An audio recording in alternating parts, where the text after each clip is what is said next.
Okay, so before explaining the blockchain, we checked what is a cryptocurrency in the last video. And today we're going to be talking about blockchain. Okay, so cryptocurrencies are not blockchain. These are two different things. So the Bitcoin is not a blockchain, the Ethereum is not a blockchain. They do implement an implementation of blockchain. So let's have a look at what actually is the blockchain. So let's say, for example, that we have Alice, and Alice wants to send money to Bob. So let's say Alice, and then we have Bob. If Alice wants to send money to Bob today, one of the ways is through a bank. So we have a intermediary here, some third party. So let's say Alice has $100 in her account. She sends to the bank, and then the bank sends the $100 to Bob. But the thing is, the bank takes a fee. So let's say Bob gets $95 after the bank's fee. And this also is going to take some time. So let's say this takes 2 days. So now Bob has $95, which were initially $100 by Alice. So the goal of the blockchain is basically to remove the third party, in this case the bank. They want to remove the time that it takes to send the money, so in 2 days. They want to make it instantaneous. And they want to remove the fee. So instead of $95, Bob get, let's say, $99.9. So in a nutshell, this is what the blockchain is trying to accomplish. So let's see how this is done. So we have again Alice and Bob. So on the blockchain, let's say Alice also has $100. And then that $100 is going to be added to the blockchain. So let's say Alice, $100. And then Alice wants to send this $100 to Bob. So the blockchain is going to record this transaction. And it's going to link it to the previous one. So now Bob will get not $100, but close. And then let's say Bob wants to send $20 to Mallory.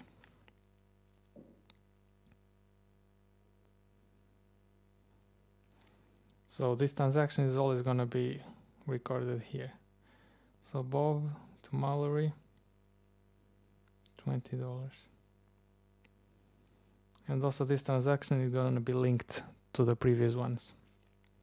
And then here comes the interesting part. Let's say Mallory wants to send $50 to Carol.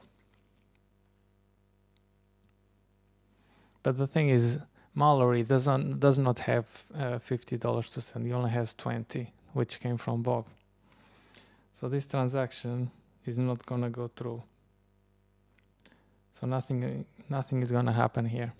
So the way this is done is that this list of linked transactions or things that happen in a network is public. Anyone can access it. And in some cases, the participants in the network even have access or even have this blockchain in memory. So all the participants in the network know exactly what's going on.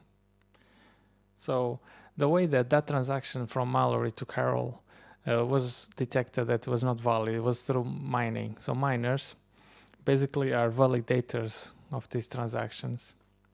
So the miner checked that Alice sent $100, and then Bob had $100 that came from Alice.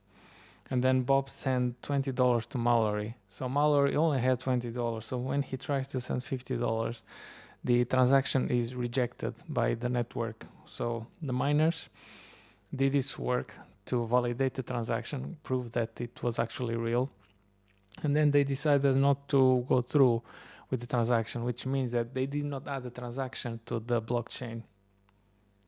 So this group of